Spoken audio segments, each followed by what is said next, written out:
একটা দেশ ওই দেশের নাম কম না, সেই দেশও চুরি করেও মন্ত্রী হওয়া যায়। কোন দেশত ক, তাহলে আমি ওই দেশত যাবো।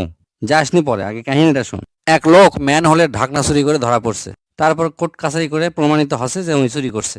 তাকে আবার রাজনৈতিক ভাবে বিভিন্ন ভাবে ফাঁসি দিয়ে কেসটা আরো জটিল করে তাকে মৃত্যুদণ্ড দেওয়া হচ্ছে। ফাঁসির রায় কার্যকর করার সময় তো শোকলিক জিজ্ঞেস করে যে ভাই আপনার শেষ ইচ্ছা কি, বা তোমার শেষ ইচ্ছা কি। তখন ওই লোক শেষ ইচ্ছা কয় এবং তার আশা পূর্ণ করে দেয়। ওই লোক জিজ্ঞেস করার পর ওই লোক করছে যে আমার শেষ ইচ্ছা হচ্ছে আমি প্রধানমন্ত্রীর সাথে দেখা করবো। আমি প্রধানমন্ত্রীর জীবনে দেখিনি, এক পলকে দেখতে চাই। দেখে মরে গেলে আমার জীবনটা সার্থক হবে। তখন বিচারক করছে ঠিক আছে, দেখা যখন করবারই চাই, ঠিক আছে দেখা করামো। পরের দিন প্রধানমন্ত্রীর কাছে নিয়ে যাওয়া হলো। প্রধানমন্ত্রী এখন করছে তাহলে আমার সাথে দেখা করে তোমার কি লাভ। তো ওই লোক করছে আমার দুটা কামের জন্য আসছি, এটা আপনার সাথে আমার দেখা হলো, আর আরেকটা তথ্য জানানোর জন্য আপনার কাছে আসছি। প্রধানমন্ত্রী মিচ্ছানা অবাক লাগে করছে তাই নাকি, কি তথ্য? করছে স্যার আমার কাছে এমন একটা গাছের বিচি আছে, সেই গাছটা মনের সব ইচ্ছা পূরণ করে দিবার পারে।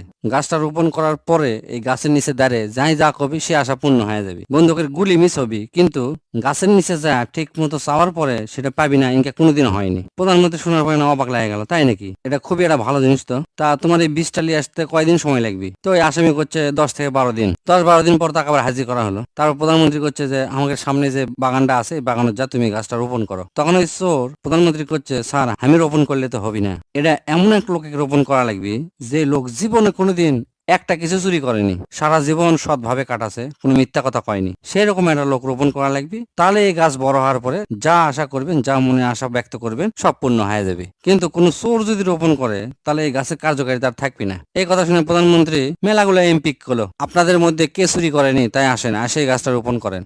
একজনের রোপণ করার জন্য সাহস পেল না। সকলেই করছে যে আমরা এত বড় দায়িত্ব পালন করি, টুকটাক এই 9-6 হতেই পারে। তারপর সমস্ত মন্ত্রীকে জিজ্ঞেস করলো, কোনো মন্ত্রীরাই রাজি হলো না। তার মধ্যে এক মন্ত্রী করছে আমাদের তো আরো বড় 9-6 হয়, এমপিরা তো কম 9-6 করতে পারে, আমরা এই গাছ রোপণ করলে আরো কাম হবি না। এরকম করতে করতে সকলি জিজ্ঞেস করা শেষ হয়ে যায়, কেউ রাজি হয় না। তার মানে সকলি চোর। লাস্টে সকলি মিলে প্রধানমন্ত্রী করছে তাহলে স্যার আপনি রোপণ করেন। তখন প্রধানমন্ত্রীরও কোচমোচ শুরু হয়ে গেছে, করছে না না কি যে কও, তোমরা যদি এরকম হয় তাহলে আমি তো তোমাকে বস, আমার তো 9-6 আরো হবি, আমার না চাললেও আমার অজান্তেই হয়ে যাবে, তাই আমি এই গাছ রোপণ করা রিস্ক লিবার চাচ্ছি না। তারপরে এক এমপি এখন করছে আচ্ছা লোকটা তো মাত্র ম্যান হলে ঢাকনা চুরি করছে, তো এর জন্য কি ফাঁসি দেওয়া উচিত? আসলে ফাঁসি দেওয়া উচিত লয়, এর কাছে মুসলেখা লেগেলেন যে আর জীবনে কোনোদিন এলে চুরি টুরি করবি না, করলে এক ছাড়ে দেন। আর আমরা তো আরো কত বড় বড় চুরি করিচ্ছে, আমাকে তো কিছু হচ্ছে না, তাই এক ছাড়ে দেওয়াই উচিত। এই কথা শুনে আরেক মন্ত্রী করছে না না না এক ছাড়ে দেওয়া হবে না, ছাড়ে দেওয়ার সাথে সাথে বাইরে যা সব ফাঁস করে দিবি, কবি যে এই ঘটনা সগলি চোর, আমরা সগলি চোর নামে আখ্যায়িত হয়ে যাবো। তার থেকে এক কাম করা হোক, এক আমাকে লান্দের পদ দেওয়া হোক, পদ পাইলে বাইরে যার কিছু কবি না। ওই কথা শোনার পর সবাই রাজি। তখন সবাই মিলে ওকে একটা মন্ত্রিত্বের পদ দিল।